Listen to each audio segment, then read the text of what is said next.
अमरावती विभागात आता 15 नवीन ST buses दाखल झालेल्या आहेत। रामनवमीच्या निमित्ताने नवीन बसेसचा शुभारंभ करण्यात आलाय।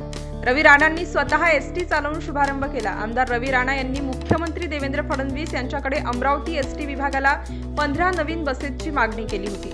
अमरावतीच्या राजापेठ एसटी डेपोत या 15 नवीन एसटी बसेसचा शुभारंभ करण्यात आला।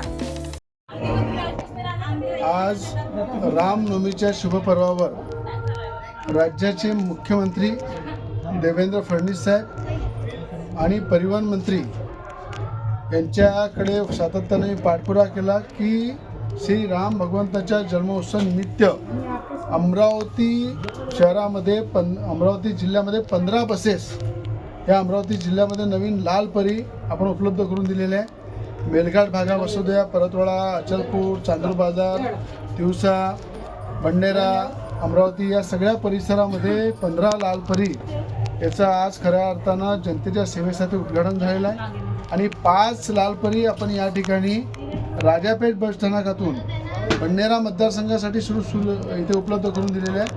आणि आज भगवान श्री रामचंद्र भगवंताच्या जन्मदिवसानिमित्त सगळ्यांना एक चांगलं गिफ्ट, एक चांगल्या प्रकारे जनतेच्या सेवेमध्ये लाल परी नावाची बस महाराष्ट्र गव्हर्नमेंटची खऱ्या अर्थानं मुख्यमंत्र्यांच्या सहकार्यानं आपल्या सगळ्यांच्या सेवेमध्ये आणत आहे। आज त्याचं उद्घाटन केलेलं आहे। एस टी महामंडळाचे सगळे अधिकारी या ठिकाणी उपस्थित आहे, ड्रायव्हर आहे, कर्मचारी आहे, सगळ्यांच्या उपस्थितीमध्ये याचं उद्घाटन झालेलं आहे। आणि मला आनंद आहे की आज या ठिकाणी अमरावतीमध्ये मेलघाटपर्यंत ज्या बसेस खऱ्या अर्थानं जुन्या बसेस होत्या, आदिवासी बांधवांना सुद्धा मोठा त्रास होत होता, शेतकऱ्यांना त्रास होत होता, महिलांना त्रास होत होता आणि या त्रासातून मुक्तीसाठी बसेस चांगल्या आल्या पाहिजे।